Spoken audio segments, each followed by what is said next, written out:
Hello, hello, my fellow geeks. Welcome to the Indian AvGeek. This past week in Indian aviation has kept all of us on the edge of our slimline seats. If you are listening to this podcast, perhaps you already know a bit about it. But don't worry, especially if you've been living under a rock or on a secluded island and you finally have the internet connectivity to listen to your favorite podcast. India's most successful airline of all time has finally dipped its wings into the world of premium onboard products, calling it IndiGo Stretch. Is that the right way of saying it? The airline plans include gradually expanding Indigo Stretch to cover most metro to metro routes, with 12 routes expected to be operational by the end of 2025. Did you notice that we haven't called it Indigo's business class and it's simply called Stretch?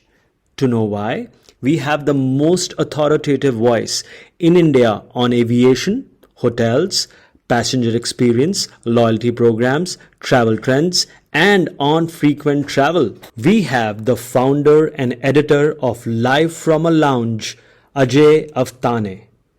Live from a Lounge is the Indian partner of Boarding Area, the market leader in frequent flyer publishing and recognition with the Freddie Awards. Ajay regularly helps to shape the way consumers and brands approach travel. Ajay also contributes to Skift and conducts Mileage Mentor Masterclasses. Welcome to the Indian AvGeek, Ajay. Thank you for taking out the time. You were invited for the Indigo event on 5th of August, and since then we have seen diverse opinions on the web, on X, and like most things, there are crybabies out there, and then there are cheerleaders too. And then there are some industry folks who are even doing the Gupta burger versus McDonald's burger comparison. What are your initial thoughts on Indigo Stretch? The people who are doing a Gupta versus a McDonald's comparison haven't really eaten good burgers, I think, in the first place. Because good burgers are neither at Gupta, neither are they at McDonald's. They're much better restaurants and much better pricing for uh, good burgers, I would say. But coming back to Indigo, uh, you know, I think what the world is sort of trying to box this into is basically something that already exists, and for good reason. Uh, you got to realize that there are three different business class products that are out there in the world. Okay, one is uh, what is the we call the European business class, which is basically two seats with an empty third seat in the middle, the size of economy, and extra leg room and a better meal and perks associated with that. Uh, in the West, then primarily in the US, basically, there's something they don't refer to business class as business, but they rather refer to it as first on the narrow body aircraft. That's something also that Qatar Airways does, for example, on their narrow body aircraft. They're intra Gulf flights, right? Exactly, on the narrow bodies.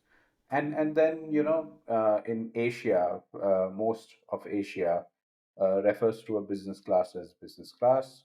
What you're implying is a better seat, more perks, and everything that comes, where the perks are maybe baggage allowance, priority treatment on the plane, and more, a better meal and what have you. So all of those things are compared as a business class product. Now, I think one of the key differentiation that we got to keep in mind with Indigo is Indigo is not calling itself a business class product. Indigo is choosing its words very, very carefully here. It calls it. It called it. when they made their first announcement around this, they called it a business product. They did not call it a business class. Okay. And I think even at the event, Peter and I think everyone else in terms of the executive team of Indigo did not want to use the word business class. That's something that we fill in because we usually think of business class. Okay, so this is more, I think, a new kind of product that Indigo is trying to kind of do out there in the market, where basically what they're saying is it's a bigger seat. Obviously, it's a much bigger seat. We've all seen the pictures. It's a proper business class seat. Okay. But everything else that comes with it is more an evolution of the service standards of the airline. And it's not a step change. It's not like, they're starting on 14th November, they start to become a full service carrier. They're going to continue to live with their no frill routes, but in the 12 seats in the front, they will provide some frills because these people paid a much bigger price for those seats compared to the 208 people at the back. So these frills will include a box meal. It will include, priority treatment on the ground. Those are some of the things they're doing. But it's not going to mean that you have a proper business class product. And that is the difference that one needs to uh, keep in mind when you're talking Indigo stretch. Right. So then that makes me come to my next question, which is, like you said, it comes without the usual bells and whistles of a business class product.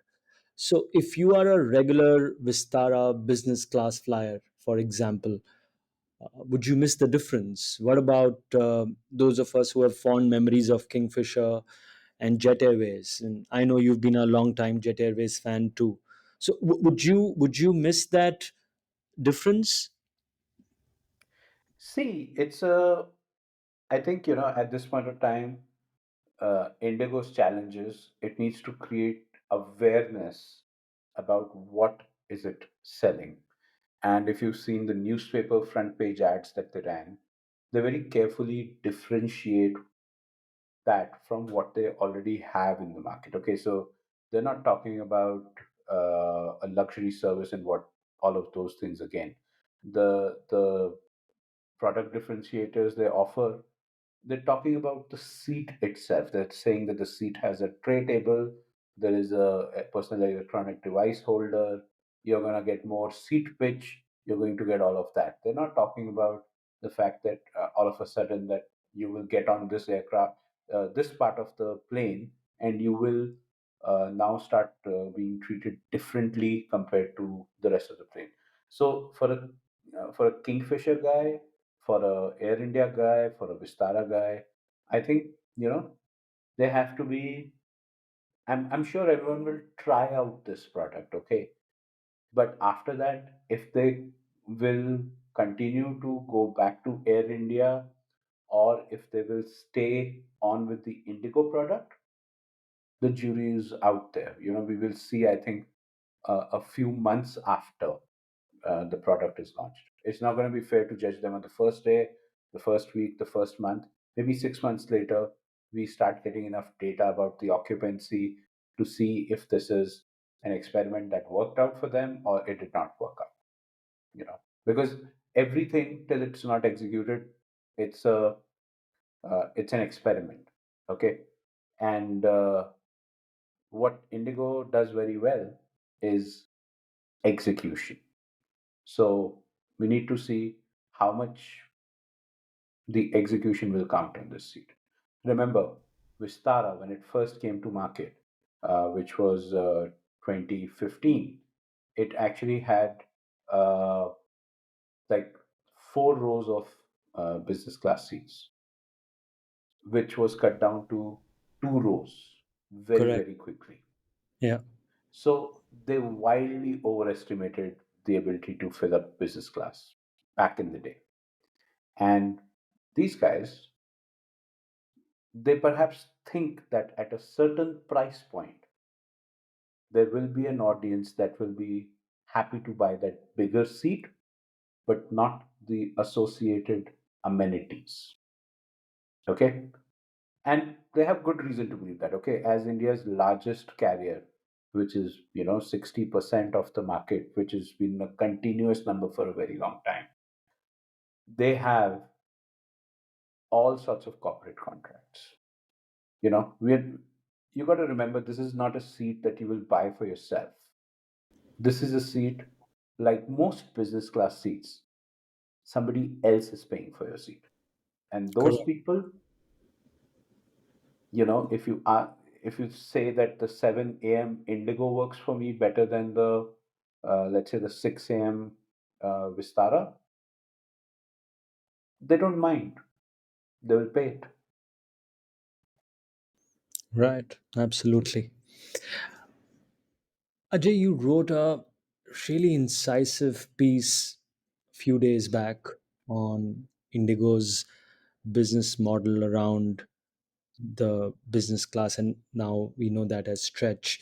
And those who haven't read that piece yet, I would strongly encourage you to go to livefromalounge.com and read it. It's fantastic. In your piece, you gave an example of JetBlue, right, as the original hybrid carrier, and in some ways how Indigo is following that path. There is a coincidental similarity even in cold meal boxes they are planning to serve. Now we see JetBlue is currently in a world of hurt right now. They recently, in the last quarter, they have declared some nominal profits, but otherwise they are deeply in red. Do you believe this is the right model for Indian skies that Indigo is now about to pursue? See, Vishal, the one thing that you got to acknowledge is that whatever that you're seeing in the case of JetBlue, you're also seeing in the case of other US carriers. Okay. So there is genuinely, I believe, a slowdown in demand in the US, I think, or there is overcapacity at this point of time, and which is why airlines are, declaring that they're going to have a flat quarter, they're going to see decline, and what have you. In the case of JetBlue, I believe a large part of their uh, the problems are because they have this one-time settlement, or penalties that they had to pay because they had to terminate the Spirit merger.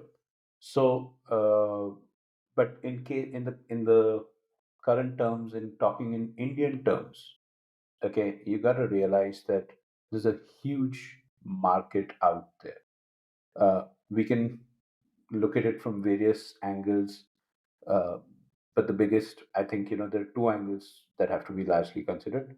One is the data angle, which I'm sure Indigo has all the data in the world, uh, going back decades, and they would have looked at the Jet Airways data. They would have looked at how occupancy of business class proceeded during, let's say, Vistara days, Air India days, and what have you. Okay, so they have all the data. So, if in spite of seeing all the data that they decided that it was a good idea to pursue this, I'm sure they're onto something. Second, uh, I'm sure that they're not. They have the staying power.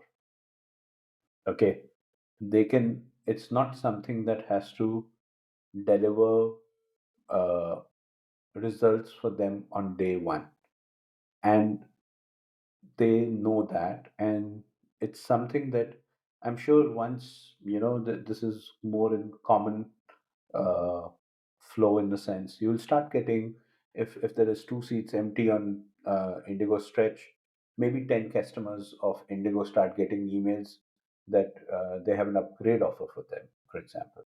So they will want to people to try out Indigo Stretch. Okay, and then if they convert for good, that's great. Otherwise, they've at least had one seat flown, and one at a time, it will establish its pedigree in the market. So what I'm very sure about is they're not taking Air India or Vistara head on. But what they're doing is that there is a market out there that did not see the luxury. You know, if you talk about millennials or you talk about Gen Zers, these are not people who've grown up in an India which kind of saw full service carriers too much. Okay, apart from the metro routes and so on, and so it's also a signaling game. If you're going to kind of uh, you know, be able to pay 5, 7, 8,000 more and travel in a much bigger seat and get some of those pictures for your Instagram. Um, why not? So I think there's a lot of data that's there. I think they're onto something. It's going to be a tough sell initially because people will want to compare them with uh, regular full service business class. But eventually, uh, the expectation will match the reality. And the second time, if the customer comes back, then he or she knows what they're buying. So it's more Yeah. about getting them to try it out, and then you know, and it's not something that they can't undo either. All they have to do is, heavens forbid, if this does not work out for them, they just have to remove those seats and put more economy class seats back on those planes. But I bet they wouldn't like to do that, right? Um, Last week's podcast, we were discussing how Indigo used to have this witty line on their ramp stairs that this way for founders and funders, right? One class only. And it seems now they'll finally have a funder class also, not just a founder class. But do you think this would help, especially in case of code shares that Indigo enjoys with so many different global airlines? Would those airlines be now pleased that their elite customers, their higher paying customers, would have a semblance of a better quality product than a usual economy seat or a usual economy XL seat?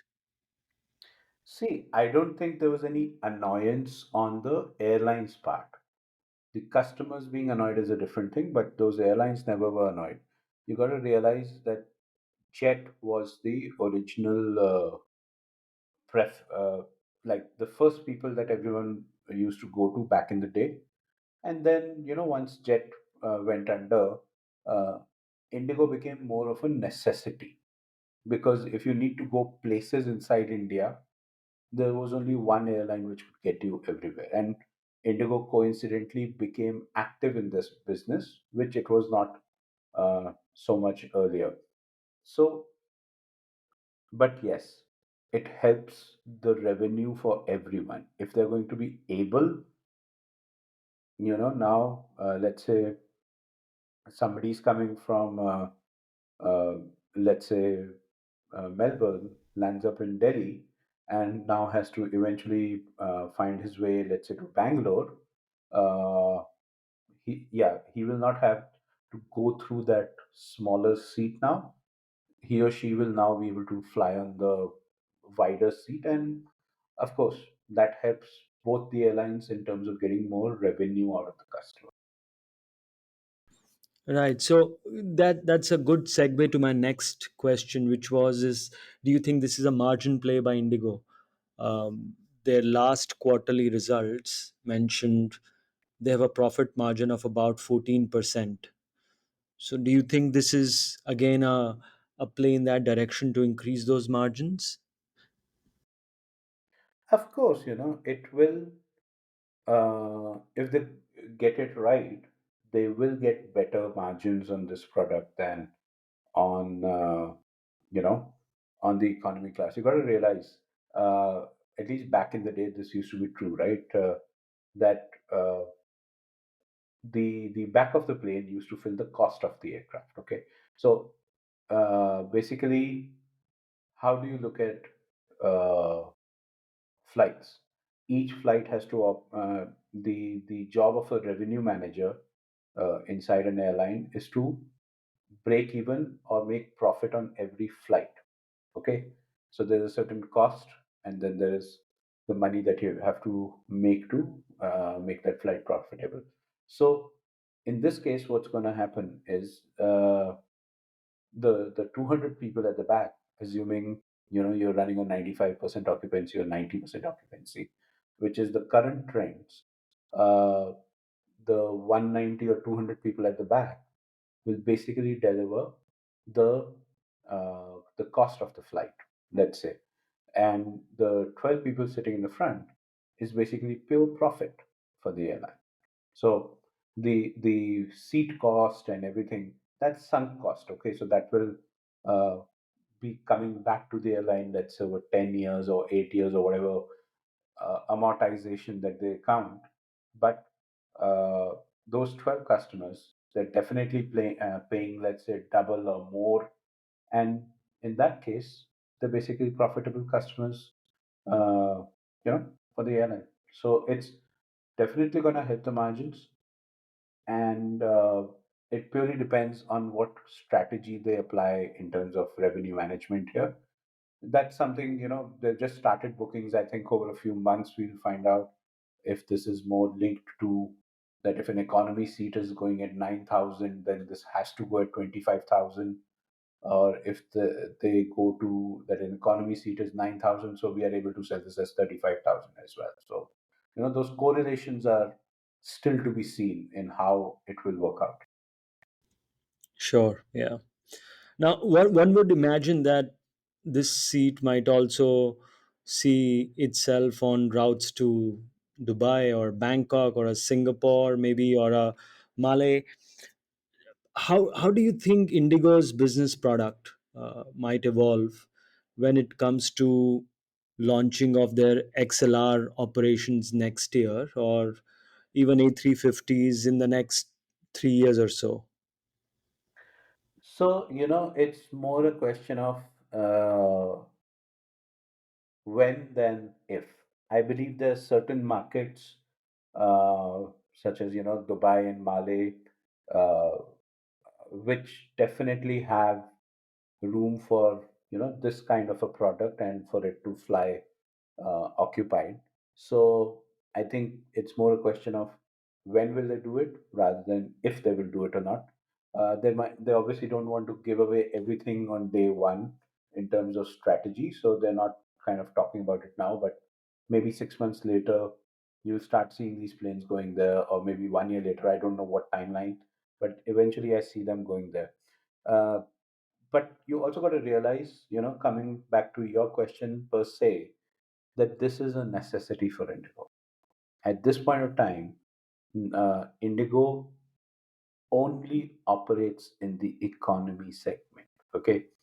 And hence, they don't have the service levels or the service etiquette that uh, a premium customer expects of them, okay? So I think while they did not exactly say it on the day they introduced this new seat, they're also not refusing the fact that the XLR or the A350 will have a business product, whatever shape or form.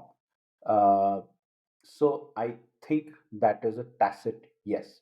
Now they need to start building their service models now to be able to serve the XLR customer, which will perhaps fly 8 or 9 hours with them, and then the A350 customer, which will be maybe a 14 or 15-hour long flight later.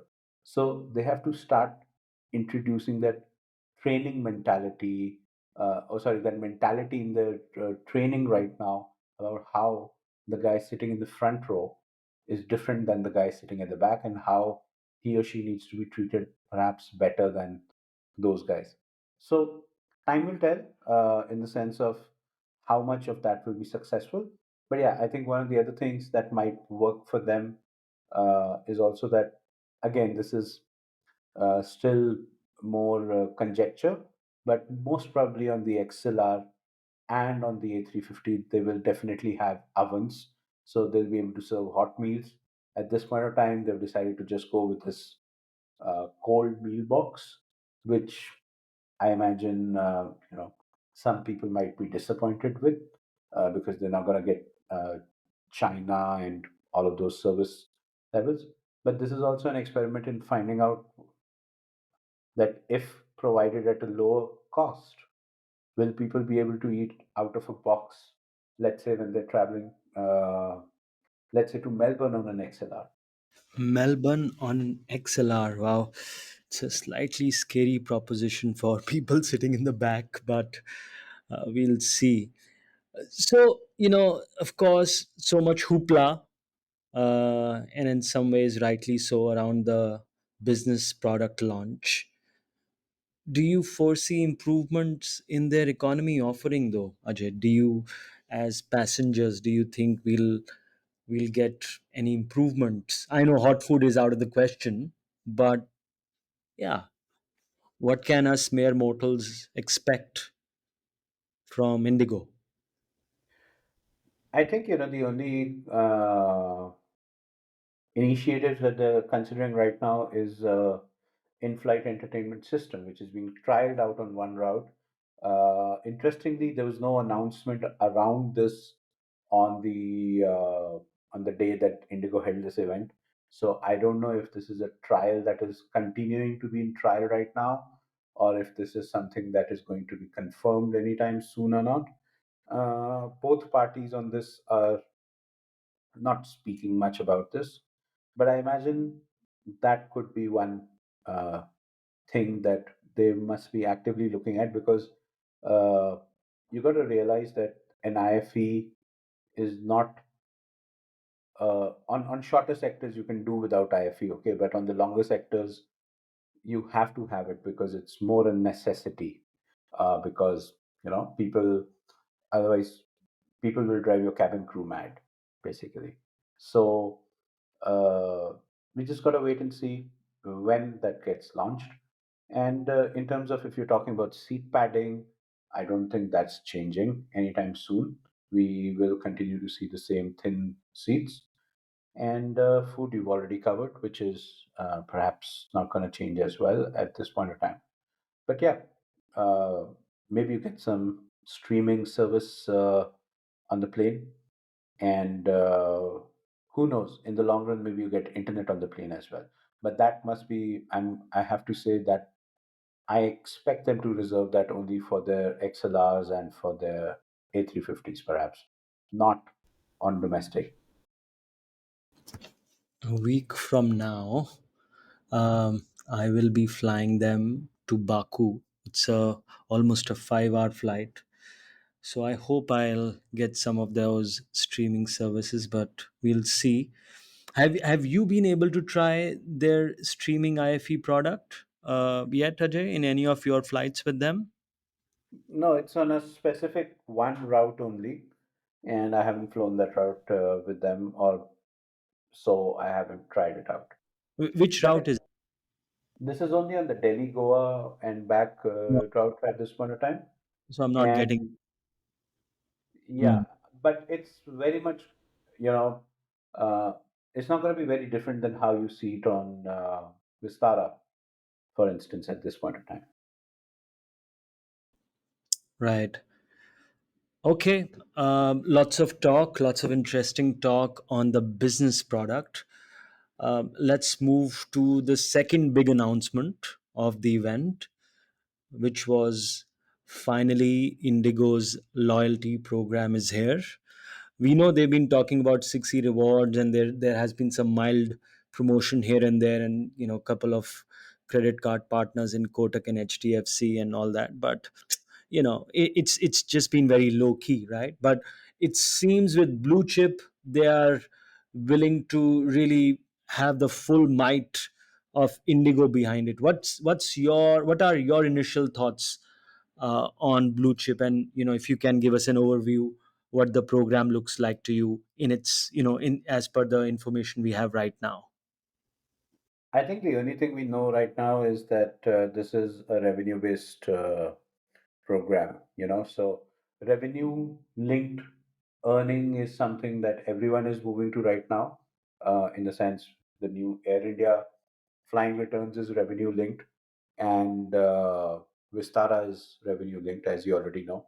So that's the writing on the wall. It keeps the accountants happy, and that's the way Indigo will go.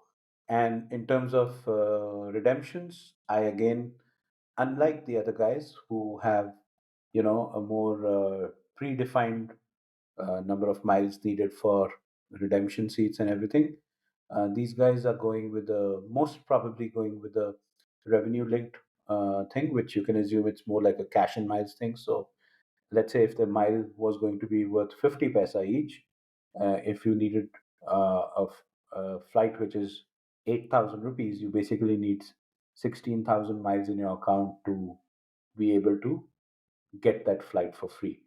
Now, I assume they might be also doing other variations where you can do, let's say, 4,000 rupees worth on miles and 4,000 on cash.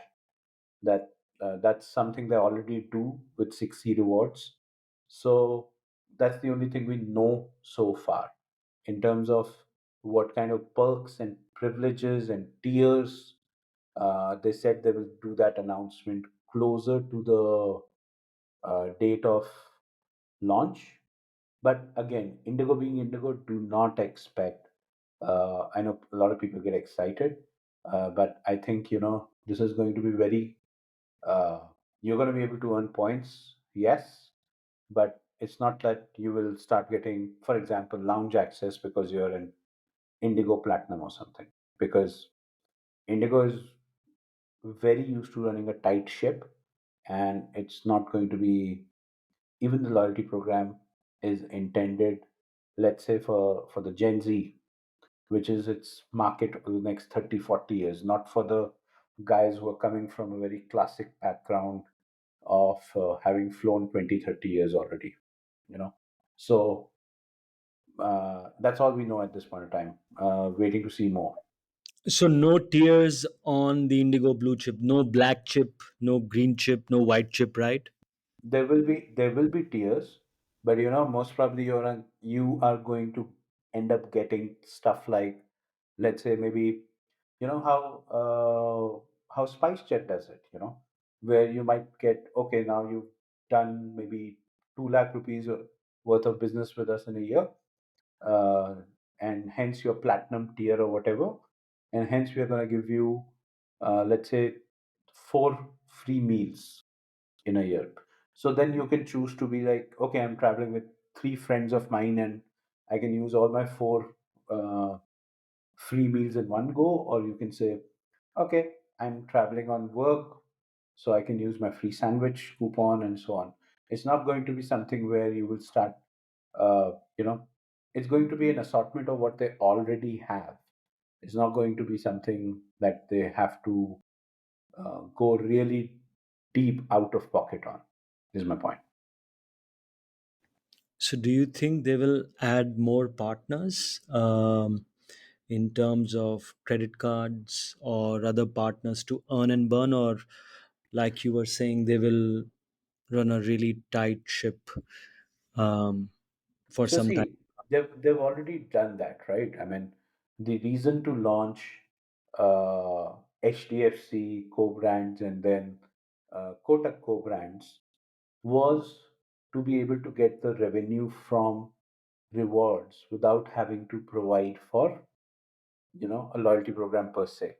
So obviously these partners are going to stay, and I don't think they will be in a rush to sign up new partners at this point in time.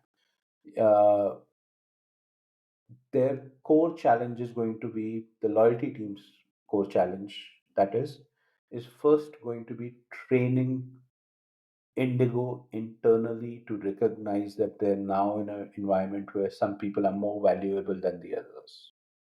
Okay, number one. And number two, make sure that they already, what the things that they already have, they have to make it work. So On day one, you will already have an HDFC and a Kotak partnership. So how do you first start getting these people to, use those credit cards again?